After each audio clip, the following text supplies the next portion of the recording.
इस कार्यक्रम के प्रसारण पुण्यार्जक हैं श्री आरपी जैन, श्रीमती ममता जैन, श्री प्रशांत जैन, श्रीमती दिव्या जैन, पुत्र भरत जैन, श्रीमती सौम्या एवं पारस जैन। सर्वप्रथम 2 गाथाओं के माध्यम से जो 12 अनुप्रेक्षाएं हैं उनका नामोल्लेख के रूप में ये 2 गाथाएं आ रही हैं। उसको प्रारंभ करके फिर बाद में लक्षण की अपेक्षा से अथवा स्वरूप की अपेक्षा से वर्णन किया जाएगा। अध्रुव असरण भणिया संसारा मेघमन्नमसयुक्तम् आसव संवरनामा निज्जरलोयानुपेहावो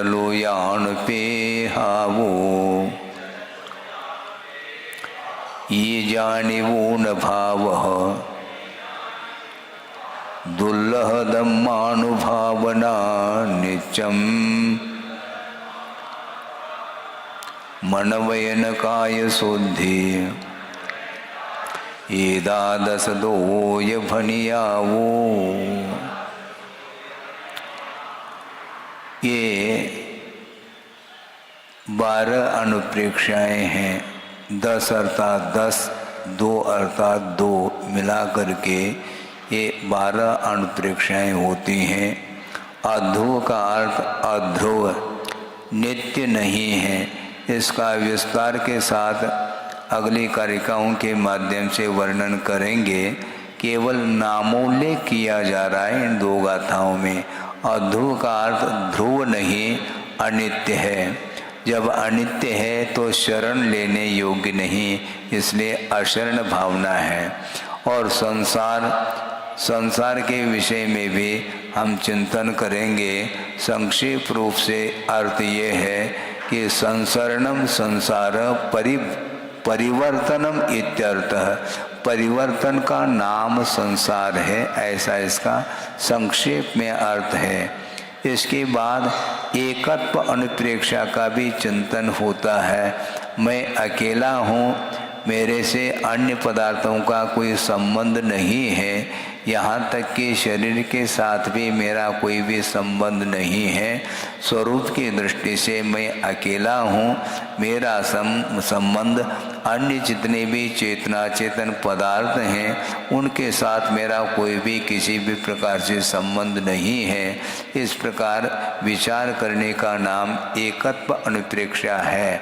और जब एकत्व अनुप्रेक्षा है तो इससे जो अपोजिट अर्थात जो भिन्न पदार्थ हैं उनको भिन्न के रूप में ही चिंतन करना, ये अन्यत्वानुप्रेक्षा है। विस्तार के साथ आगे विषय आने वाला है।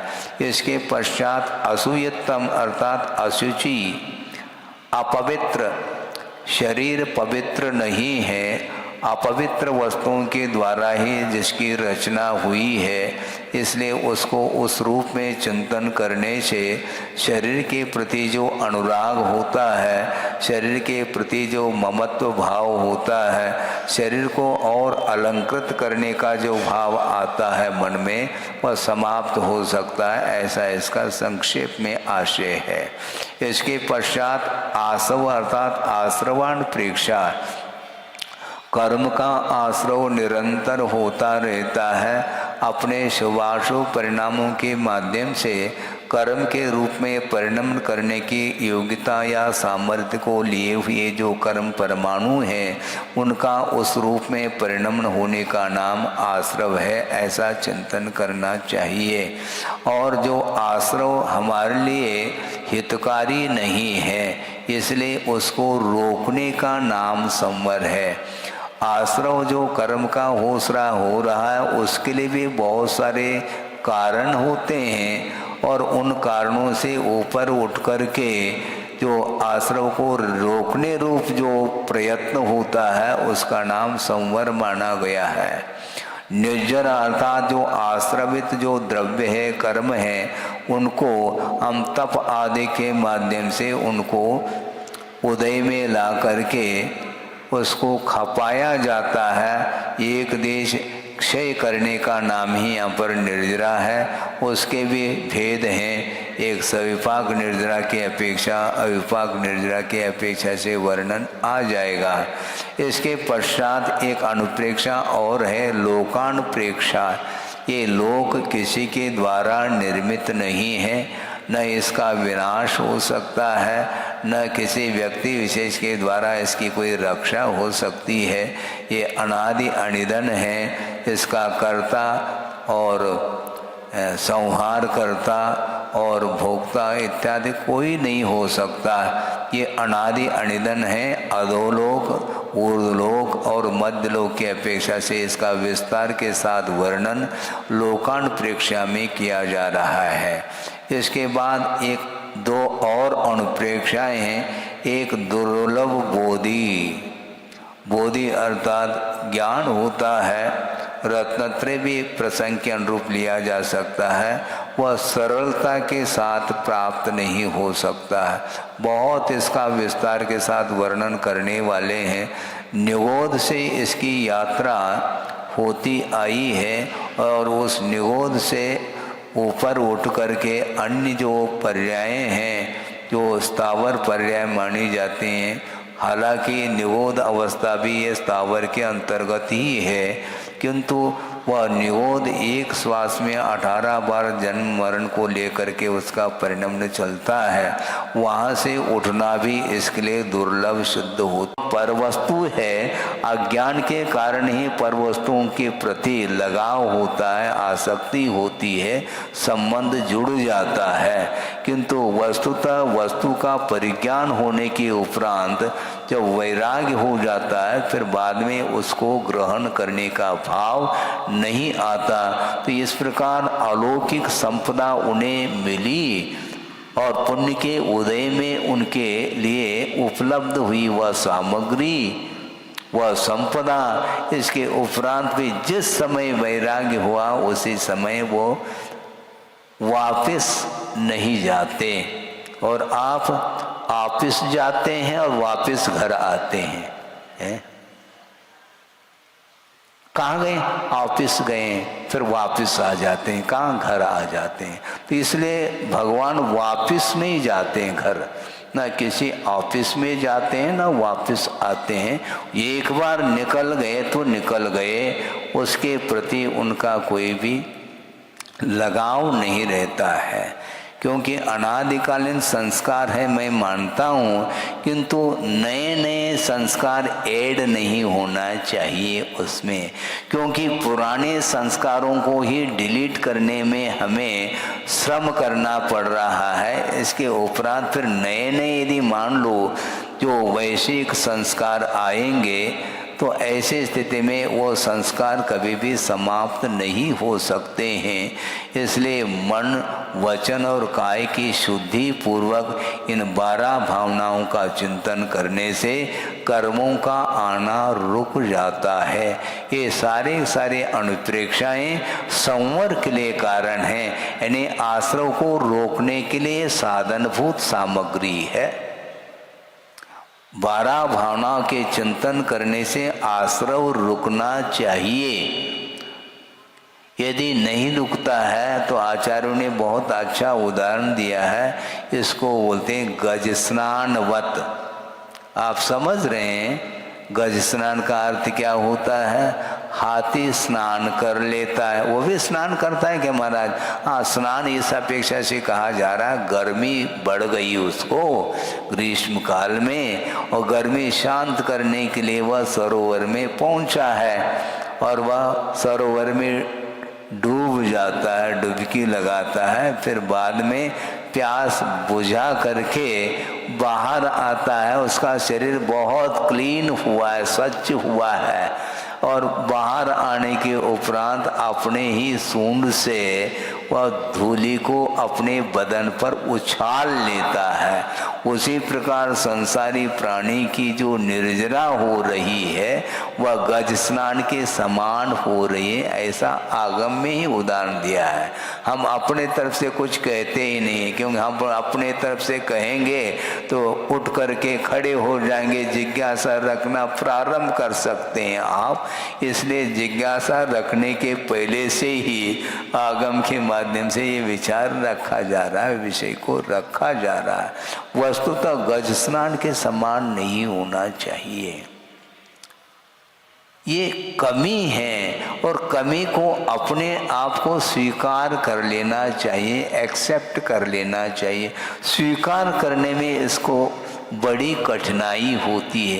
एक तो दोष लग रहे हैं बुद्धिपूर्वक और उनको स्वीकार भी नहीं करता है। स्वीकार नहीं करेगा तो निश्चित रूप से वो दोष दूर नहीं हो पाएंगे, और दोष यदि दूर नहीं होंगे तो दोष निरंतर उत्पन्न और होते चले जाएंगे, तो गुणों के ऊपर आवरण आता चला जाएगा, तो आपके गुण जितने भी हैं वह धूमिल हो जाएंगे। उसके माध्यम से आत्मा का कल्याण नहीं हो सकता। इसलिए आश्रव और बंध से यदि बचना है तो निश्चित रूप से जो विपरीत कारण है उनसे बचने का हमें पुरुषार्थ करना है। ऐसा इसका संक्षेप में आशय यहाँ पर रखा गया। अब एक एक गाथाओं के माध्यम से भिन्न भिन्न अनुप्रेक्षाओं का विस्तार के साथ वर्णन करेंगे। सर्वप्रथम 19 गाथाओं के माध्यम से अनित्य भावना का वर्णन कर रहे हैं आचार्य कार्तिकेय स्वामी। जम किंच भी उपन्नम तस् विनाशो हवेणिमेन परिणाम स्वरूपेण मे नई किंच विशासयम अथि।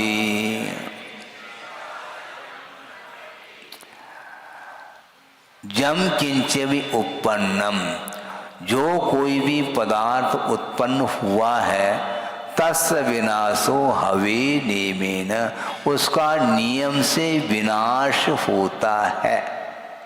जो भी उत्पन्न हो रहा है उसका विनाश अनिवार्य रूप से होगा। उसको आप बनाए रखना चाहो तो ये संभव नहीं है। पदार्थ की सुरक्षा संभव नहीं है। आप ताले में भी बंद रखो तो भी वह पदार्थ परिणमनशील है, वह मिटेगा। समझने के लिए आपने अलमारी में एक ग्रंथ रखा है, एक पुस्तक या किताब जो भी बोलो, और बिल्कुल अभी अभी प्रिंट हो करके आया है, ठीक है, और उस ताला अपने ट्रेजरी में अलमारी में उसको सुरक्षित रखा और ताला बंद कर दी, और लगभग 50 साल 60-70 साल बाद यदि उसको खोलेंगे तो वह जीर्ण शीर्ण हुआ मिलता है।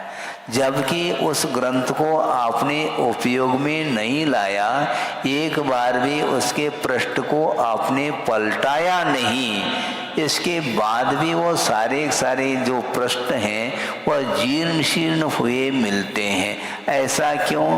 हमने हाथ ही नहीं लगाया महाराज। आप हाथ लगाओ या न लगाओ, काल ने तो हाथ लगा दिया है। काल के माध्यम से वह निरंतर परिणाम को प्राप्त हो रहा है, इसलिए वह नित्य नहीं रह सकता। कई लोग जो है ना, हम आपकी बात कहना चाहते हैं, जो फल फूल आदि आते हैं, फूल नहीं लेकिन फिर भी वह एक जोड़ा जाता है, महाराज हमारा फल फूल का त्याग है। अरे फूल तो वैसे नहीं लिया जाता, लेकिन कहने में आता है वो। तो आप फ्रिज में मान लो फल आदि सब्जी आदि रखे हैं, क्योंकि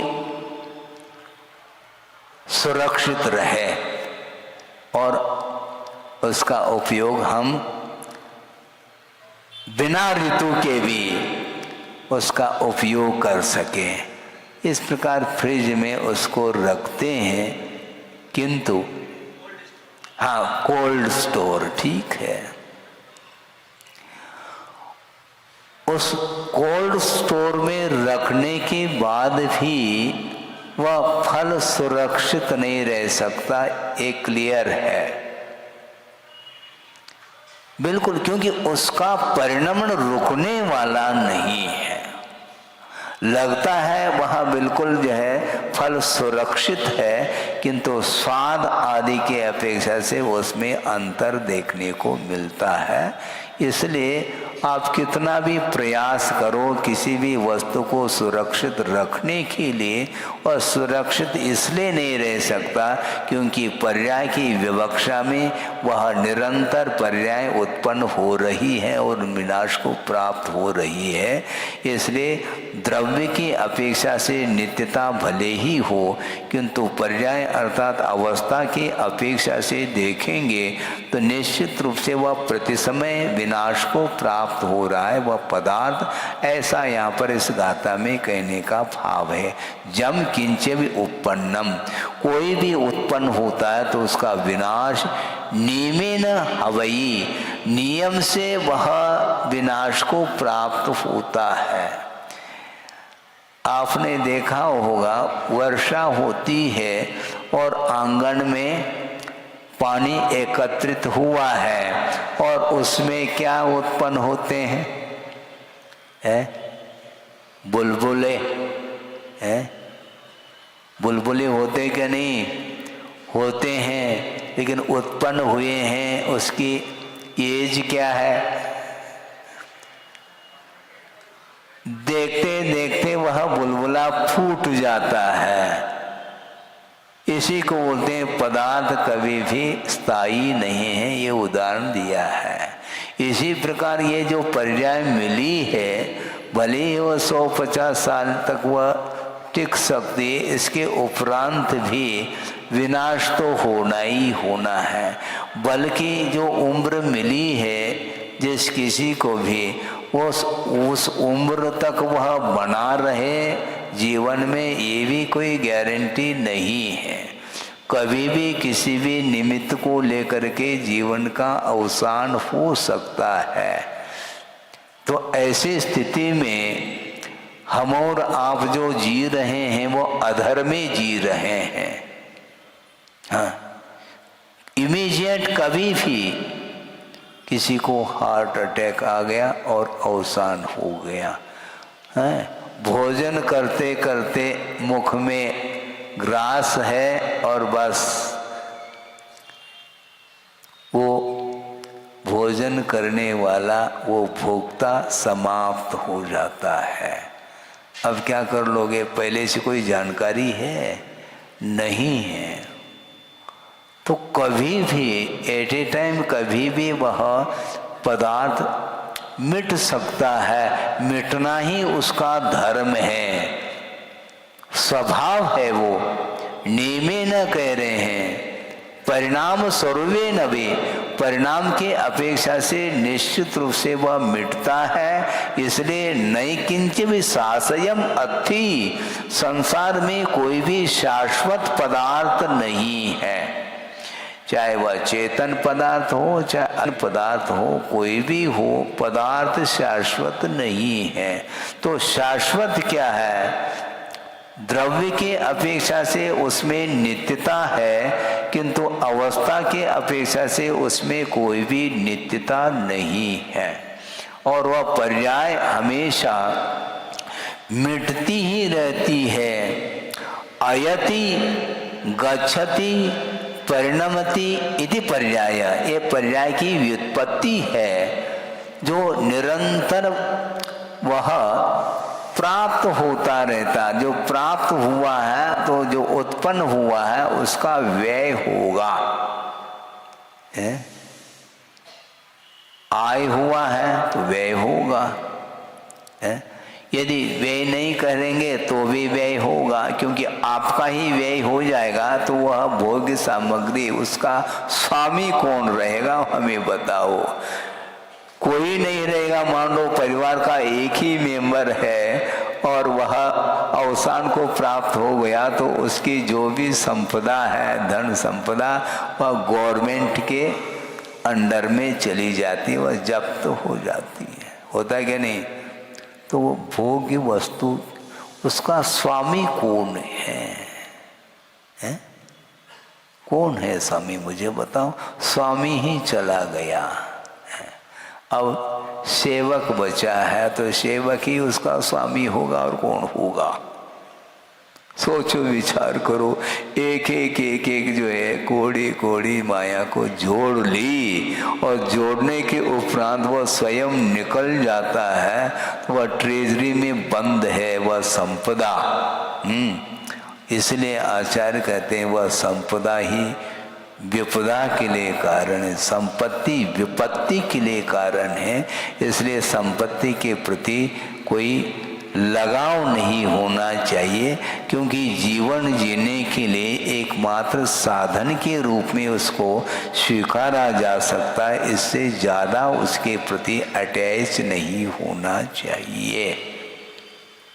आवश्यक है, कोई बाधा नहीं, उसको साधन के रूप में रखना चाहिए, क्योंकि जीवन यापन करने के लिए एकमात्र साधनभूत सामग्री है। जितना आवश्यक है उतना रखो और अनावश्यक चीजों का संकलन नहीं करना चाहिए। और संकलन नहीं करते हुए भी यदि मान लो पुण्य के उदय में कोई संपदा मिलती भी है तो उसको धार्मिक क्षेत्र में उसका सदुपयोग करने का भाव रखना चाहिए। और कल यही दृश्य हमें देखने को मिला है। जो कुछ भी संपदा थी और संपदा जिनालय के निर्माण को लेकर के अथवा और कोई भी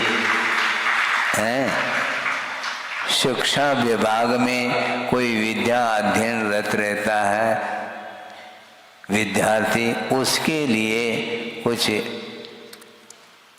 वित्त का उपयोग किया गया।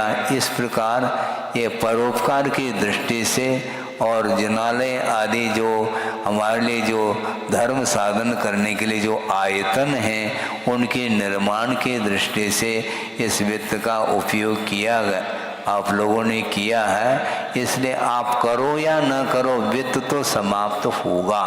तो अच्छे कार्यों में यदि मान लो वित्त उपयोग में आ जाता है तो उसके माध्यम से धर्म का ही अर्जन होता है, पुण्य का संचय होता है। आप संचय नहीं करना चाहो तो वह संचित जो पुण्य का फल है वह विनाशशील है, ऐसा कहा गया है। इसलिए नए किंच विशासयम अति, शाश्वत कुछ भी नहीं है। गुरुदेव ने ये कहा था कि द्रव्य का चिंतन करने से क्या लाभ है, पर्याय का चिंतन करने से क्या लाभ है, ये दोनों लाभ उन्होंने बताए हैं। द्रव्य का चिंतन करने से भीति समाप्त होती है। क्या कहा? द्रव्य के चिंतन करने से भीति समाप्त इसलिए होती है क्योंकि द्रव्य नित्य हुआ करता है। जब नित्य है, शाश्वत है, अविनश्वर है, नश्वर नहीं है, तो ऐसी स्थिति में मैं जब शाश्वत हूं तो मुझे मिटाने वाला कौन आ सकता है? मैं किससे मिट सकता हूं? मुझे कौन मार सकता है? कोई भी नहीं मार सकता। लेकिन मारने वाला आ जाए तो वह नित्य है क्या अनित्य है, इसकी परीक्षा हो जाएगी। अभी तो अनुकूलता के साथ हम बैठे हैं, इसलिए द्रव्य नित्य है, द्रव्य नित्य है ऐसा कहा जा रहा है।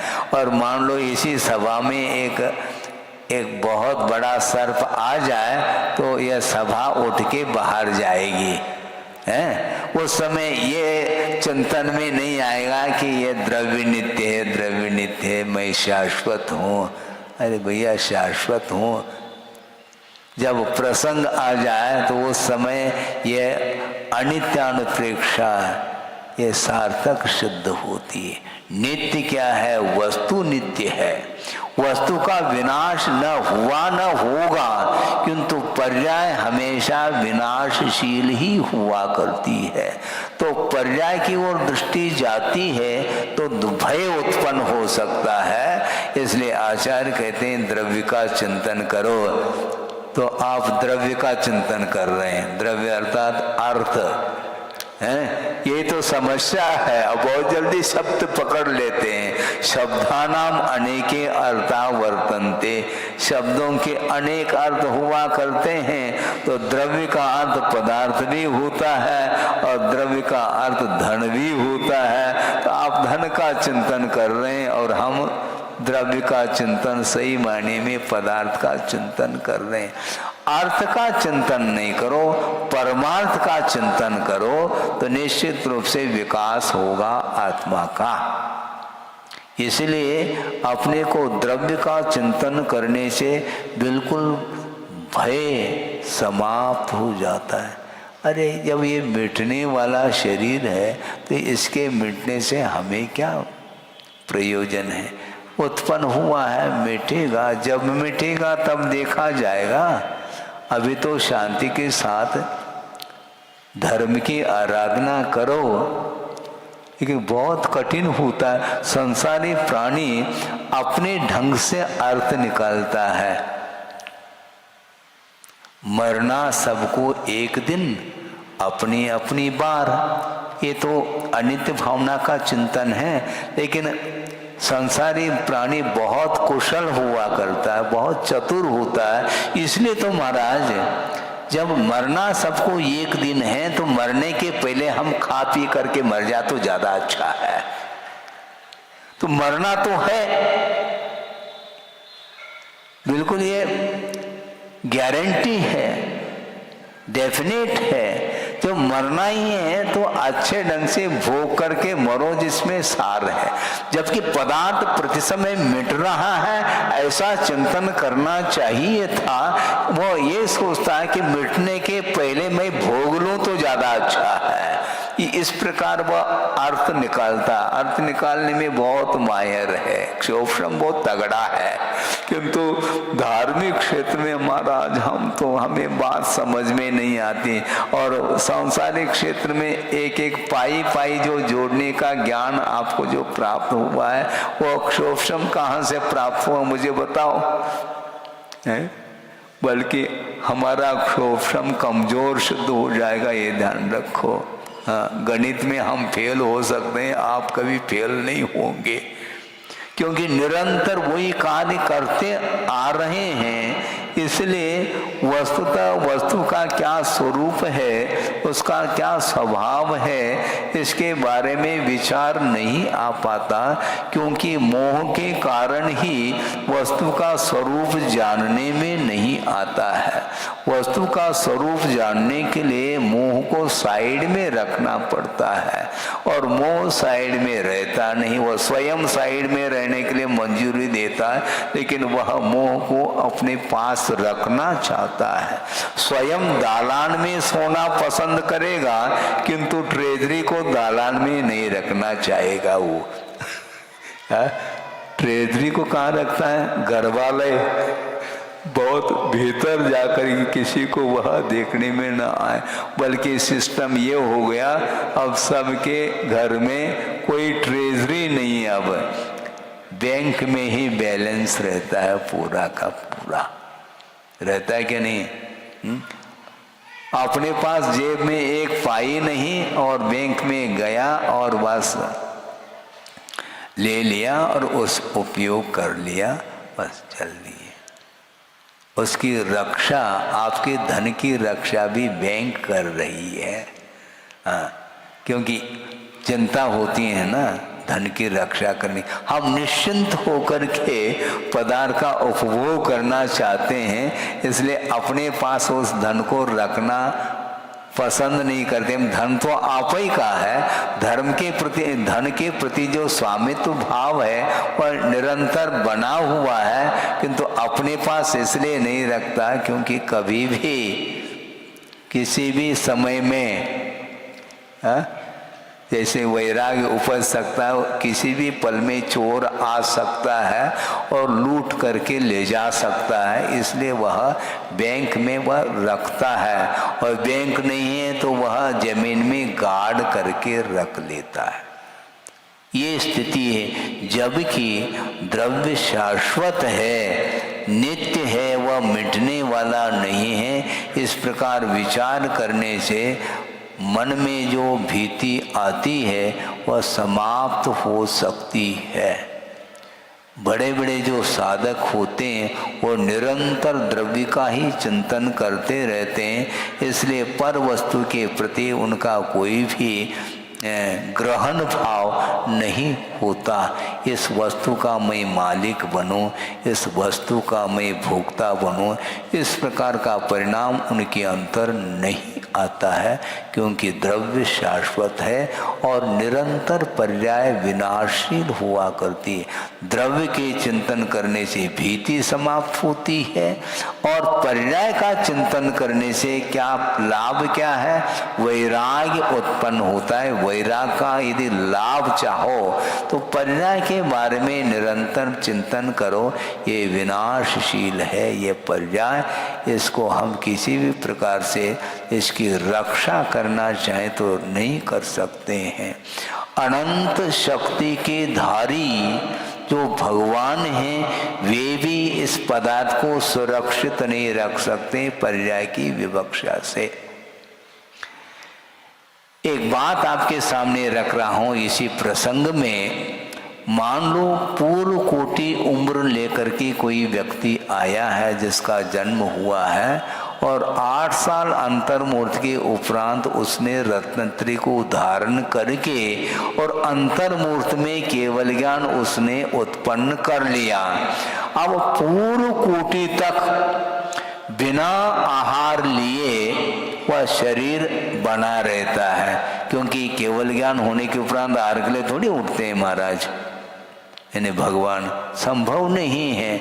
जब तक केवल ज्ञान नहीं होगा तब तक कौलाहार की आवश्यकता पड़ती है, किंतु 8 साल अंतर्मूर्त के उपरांत जिन्हें केवल ज्ञान हो गया है और 8 साल अंतर्मूर्त कम एक पूर्व कोटि तक बिना आहार लिए वो शरीर टिका हुआ है और अकाल मरण नहीं होगा, क्योंकि केवल ज्ञान होने के उपरांत आयु कर्म की उदीर्णा संभव नहीं है।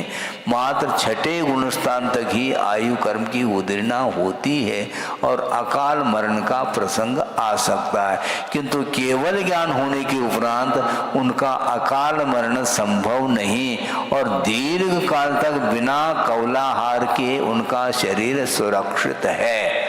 और अनंत शक्ति के धारी वे केवली भगवान हैं। इसके उपरांत एक पूर्व कोटि के पश्चात एक समय भी उनका शरीर रह नहीं सकेगा, ये सिद्धांत है।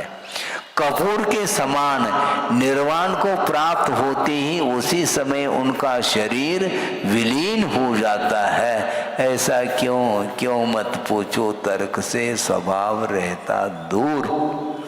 ये तर्क का विषय नहीं, क्योंकि वस्तु का परिणाम ही इस ढंग का है। कुछ पूछ रहे हैं क्या? वस्तु का यही स्वरूप है। जब अनंत शक्ति के धारक भी केवली भगवान उस शरीर की सुरक्षा नहीं कर पा रहे हैं, तो हम और आप सुरक्षा करना चाहते तो संभव नहीं। मरण से किसी को भी बचाया जा नहीं सकता। मणि मंत्र तंत्र बहु होई, मरते न बचावे कोई। मरण से नहीं बचाया जा सकता, किंतु अकाल मरण से बचाया जा सकता, इतना जरूर कहा जा रहा है आगम के माध्यम से। मरण से बचा नहीं सकते हम और आप, किसी को भी बचा नहीं सकते। यहाँ तक कि जो इंद्रादिक देव हैं वे भी मरण को रोक नहीं पाएंगे। अकाल मरण तो नहीं होगा देवों का, किंतु सकाल मरण भी नहीं होता, ऐसा थोड़ी कहा जा रहा है। यदि सकाल मरण भी नहीं होगा तो एक बार द्रव्य देव पर्याय मिली तो अनंत काल तक वह देव पर्याय बनी रहनी चाहिए, ऐसा होता थोड़ी। मरण तो होगा। जातस्य मरणम ध्रुवम, ध्रुवम जन्म मृतस्य च, तस्माद हे मध्यम पांडव मां अत्र शोचनीयम, ऐसा कहा। पांडवों को संबोधित कर रहे हैं। मध्यम पांडव कौन? अर्जुन हैं, उनको श्री कृष्ण वो संबोधित कर रहे हैं। जातस्य मरणम ध्रुव, जिसका जन्म हुआ है निश्चित उसका मरण होना है, इसलिए भयभीत होने से कोई सार नहीं निकलता, बल्कि संसारी प्राणी मरण से डरता है और मरण के डर के कारण ही अकाल में मरण को प्राप्त होता है। बिफोर जब मरण होना तब हो जाए तो फिर भी ठीक है, मरण के भय से वह पहले ही मरण को प्राप्त हो जाता है। इस कार्यक्रम के प्रसारण पुण्यार्जक हैं श्री आरपी जैन, श्रीमती ममता जैन, श्री प्रशांत जैन, श्रीमती दिव्या जैन, पुत्र भरत जैन, श्रीमती सौम्या एवं पारस जैन।